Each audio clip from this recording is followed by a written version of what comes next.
जो आपके हमारे सबके मन में है, एफआईज और घरेलू फंड्स की जो खरीदारी होती दिख रही है, इससे बाज़ारों को कितना सपोर्ट और कितना पुश मिलेगा, ये एक बड़ा सवाल है। दूसरा, बाज़ार की बढ़ने की स्पीड, सबको चाहिए कि टारगेट फटाफट जल्दी जल्दी आ जाए, तेज़ी से भाग जाए, लेकिन क्यों स्पीड धीमी है, कम है, और क्या ये ठीक है या वाकई में इसे धीमा माना जाए।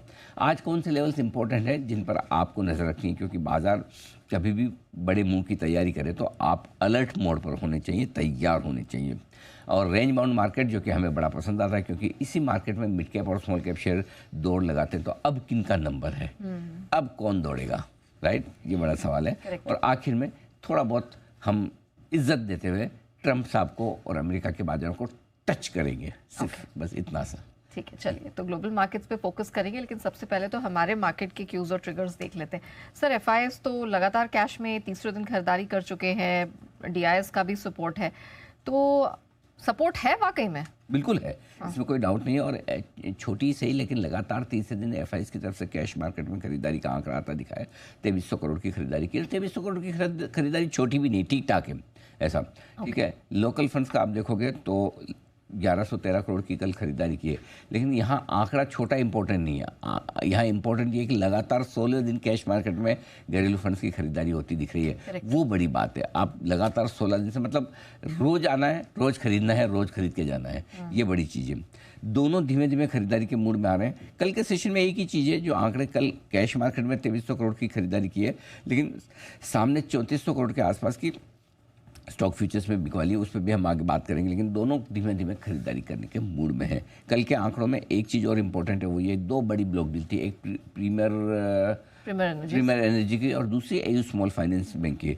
प्रीमियर एनर्जी की 2600 करोड़ के आसपास की थी, एयू स्मॉल के 700 करोड़ के आसपास की थी, तो 3300 करोड़ के आसपास की 2 ब्लॉक डील हुई। और मज़े की बात देखिए ना, अगर घरेलू फंड और दोनों का आंकड़ा मिलाकर देखें, इनका 2300 करोड़, इनका 1100 करोड़, वही 3300-3400 करोड़, बिल्कुल दोनों की खरीदारी कैश में 2 डील के आंकड़े से मैच खाती हुई दिख रही है।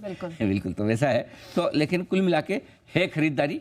एफआईएस भी लगातार 3 दिन से लौट रहे, और हम बात भी कर रहे थे कि 2-4 दिन लगातार खरीदे तो कॉन्फिडेंस बढ़े, तो खरीद तो रहे हैं, लेकिन कॉन्फिडेंस अभी भी थोड़ा कम है, वो हम चर्चा करेंगे। लेकिन एक साफ संकेत इन आंकड़ों के दम पर के थोड़ा लोअर लेवल पर आपको सपोर्ट तो मिलेगा। बाजार ऐसे में कहीं कहीं जैसे थोड़े नीचे आते हैं, रिकवर इसीलिए कर जाते हैं कि है खरीदारी दोनों फंड्स की तरफ से। ओके, तो सर क्या यही कारण है कि हम देख रहे हैं बाजार में स्ट्रेंथ तो है, लेकिन बहुत धीमी गति से आगे बढ़ रहा है? धीमी गति के 2 कारण होते हैं। एक तो ये कि आप कितना खरीदना, अपनी जगह कितना खरीदना है, तो क्वांटम एक बड़ा इंपॉर्टेंट होता है। तो खरीद रहे हैं उस लिहाज से तो कोई दिक्कत नहीं, क्वालिटी के लिहाज से कोई दिक्कत नहीं कि दोनों तरह के फंड खरीद रहे हैं। भाई अल्टीमेटली तो बाजार को चलाने वाले एफआईज और घरेलू फंड ही हैं, और दोनों खरीद रहे हों तो फिर समस्या क्या है, राइट।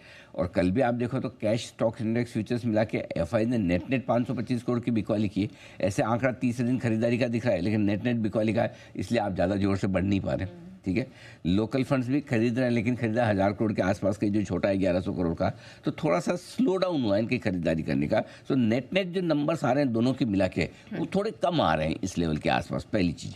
दूसरी चीज़ ये है, ये तो हुई कि स्पीड बढ़ने की वजह है, लेकिन आप स्पीड कम होने के साथ साथ एक चीज़ जो पॉजिटिव देख रहे हैं वो ये कि अभी भी एफआई ने इंडेक्स फ्यूचर्स में अपनी जो लॉन्ग पोजीशन है वो 20% पे ही रखी हुई है, यानी कि वो शॉर्ट है अभी भी, और शॉर्ट काटे नहीं। क्यों नहीं काटे वही जाने, कब काटेंगे वही जाने, लेकिन काटे नहीं है। और जब तक शॉर्ट नहीं करते तब तक जोर से उछाल नहीं आता। अब शॉर्ट काटने के लिए क्या हो सकता है, ऐसा क्या हो जिसे देख के एफआई सोचे शॉर्ट काट लूँ? क्या हो? या तो कोई ग्लोबल मार्केट से बहुत अच्छी खबर आ जाए कि हम चीन और अमेरिका के बीच में ट्रेड डील की बात सुन रहे हैं, कर रहे हैं, वो एकदम से हो जाए, या उनको छोड़ो हमारी हो जाए। हमारी हो जाए कि भारत की भी साइन हो गई अचानक से, एकदम पर साइन हो गई, कभी भी हो सकता है। सो कोई अच्छी खबर, एक पुश चाहिए जो शॉर्ट कवरिंग को बढ़ाए। और जैसे शॉर्ट कवरिंग का कोई पुश आएगा, क्योंकि अब ये क्या सी, अगर इनको शॉर्ट काटनी होती तो गवर्नर साहब की पॉलिसी से काट लेते, एग्जैक्टली है ना। इतना बढ़िया ट्रिगर आ गया। तो अब हो ही रहा है कि वो पॉलिसी के आने के बाद आप 3 दिन से कैश में खरीदारी देख रहे हैं। तो कैश में खरीदारी करने वाले कौन से एफआईज हैं जो लॉन्ग टर्म सोचते हैं, डिलीवरी लेके रख लेते हैं। ये अच्छी बात है ना? हाँ, अच्छी बात है, ऑफ कोर्स अच्छी बात है, लेकिन जो शॉर्ट टर्म व्यू लेने वाले एफआईज हैं वो आपके कहीं कहीं हेज होंगे या थोड़े फ्यूचर्स बेच के बैठे हैं, वो अभी तक नहीं काट रहे। उनकी खरीदारी होती है तब आपको एग्रेसिव शॉर्ट कवरिंग आती है। तो फ्रेश खरीदारी है, दोनों चीज़ें साथ हो तो बहुत बढ़िया बात है, नहीं तो चलो एक चीज़ है एक चीज़ नहीं भी है, तो देखते हैं कुछ ना कुछ चलेगा ऐसा। ठीक है, अब एक चीज़ तो ये होगी दूसरी कि आपके आंकड़े तो पॉजिटिव है लेकिन छोटे हैं। दूसरी चीज़ है कि चलो आप तो खरीद रहे हो, तो बेच कौन रहा है? बेचने में रिटेल भी नहीं बेच रहा, उनको तो सबको लेना है। अब सबको लग रहा है 22 पे नहीं ले पाए, 25 पे तो लेना ही, मूड माहौल ठीक होते आता है, वो तो हमेशा का काम है। लेकिन हो ये रहा है नेहा कि सप्लाई काफ़ी है, ब्लॉक डील्स रोज हो रही हैं, ऑफर फॉर सेल रोज आ रहे हैं, है ना। आईपीओ वापस लाइन लग गई आज मेरे पास 4-5 आईपीओ आज भी बहुत सारे। हाँ लिस्ट आ गई 4-5 की। सर इस हफ्ते ही आ रहे हैं, अगले हफ्ते ही आ रहे हैं। ब्लॉक डील भी आज एबी कैपिटल वगैरह है ही है। तो थोड़ी सप्लाई वहाँ आ रही तो पैसा थोड़ा तो शिफ्ट हो रहा है ब्लॉक डील्स वगैरह में, ये दूसरी चीज़ है। तो आई थिंक इसलिए बाजार के बढ़ने की स्पीड धीमी है। लेकिन धीमी होना अपनी जगह है और धीमी होने की कंप्लेन करना दूसरी है। I don't complain, I am happy. दो तरीके से, हर मार्केट जो आराम से बढ़े आराम से घटे वही सबसे बेस्ट मार्केट है। हर एक लेवल पर आपका ट्रेड हो, पूरी लिक्विडिटी के साथ हो, जिसको जितना बेचना है बेचे, जिसको जितना खरीदना है खरीदे, तो ही वो मार्केट आपका अच्छा है। वो मैच्योर्ड मार्केट है और उसमें है ना, आप अंदाज से ट्रेड नहीं करते हैं, कन्विक्शन से ट्रेड करते हैं। और कन्विक्शन का ट्रेड आपको पैसा बना के देता है। अंदाज का ट्रेड तो अगर आपका दिन सुबह सुबह उठ के आपने कांच में मुंह नहीं देखा, किसी और का देखा, तो आपका अच्छा है खराब हो सकता है। खुद का देखने में तो हम कभी मानते ही नहीं, क्यों? खुद का देखा इसलिए खराब हुआ, दूसरों का देखने में मानते अरे तेरा मुंह देखा था सुबह। अगर किसी को ये गलत फहमी कि दूसरे का मुंह देखे, खुद का देख लो भाई उठ के रोज सुबह, पता चल जाएगा कितना खराब है कितना अच्छा है। तो इसलिए क्या है कि आप धीमे धीमे बढ़े ना, वो ज़्यादा अच्छा है। ये स्पीड बढ़िया है, मुझे कोई आपत्ति नहीं है। मुझे कौन सा अपने को 26,000 होना है तो कल ही हो जाना चाहिए, 7 दिन में हो जाना, जल्दी क्या है? मतलब ये कोई ऐसा थोड़ी कि मतलब रिकॉर्ड बनाना है कि 17 बॉल में हाफ सेंचुरी वाला या 35 बॉल में सेंचुरी वाला।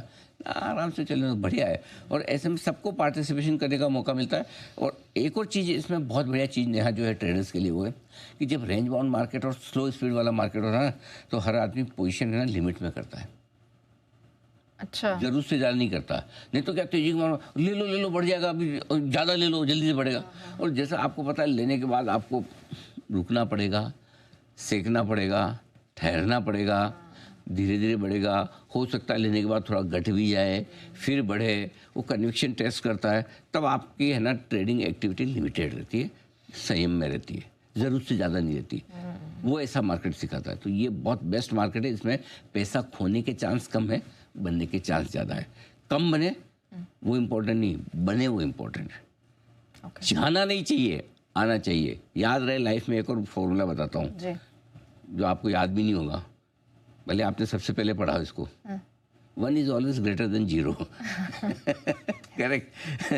तो 0 से 1 जो भी आए वो बेहतर है, जाए ना वो ज़्यादा और भी ज़्यादा बेहतर। इसलिए हमेशा आराम से, बहुत बढ़िया मार्केट है, ऐसे ही चलना चाहिए। परफेक्ट, ठीक है।